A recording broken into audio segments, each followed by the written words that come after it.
Centrafricaine, l'Institut Pasteur de Bangui signale une prévalence inquiétante de 85,3% liée aux antimicrobiens.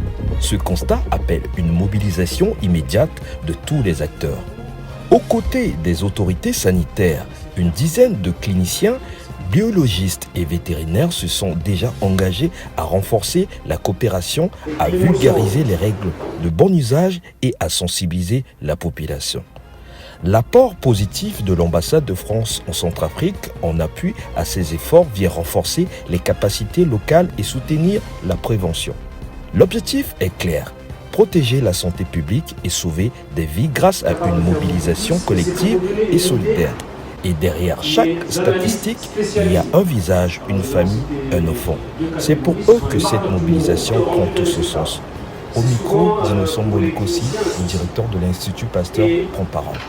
Là, en voyant les chiffres, il a dit c'est important qu'ils puissent analyser mensuellement les bases de données, les analyses qui sont faites à l'Institut Pasteur.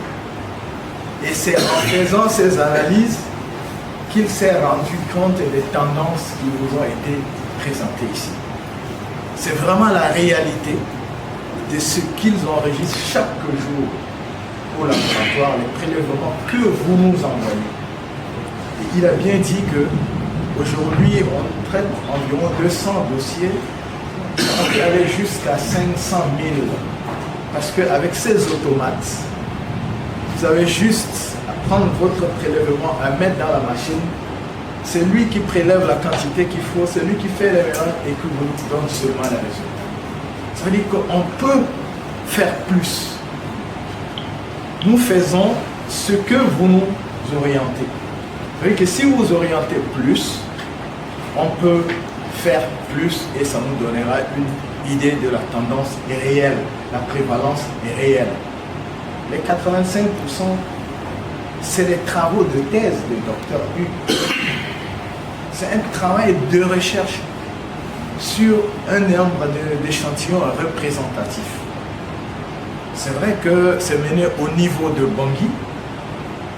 Ce n'est pas une valeur nationale, mais au moins c'est quand même des résultats de recherche qui ont été publiés dans des revues à haut impact factor. C'est-à-dire que les pairs ont jugé que les données sont crédibles et peuvent être partagées à la communauté scientifique.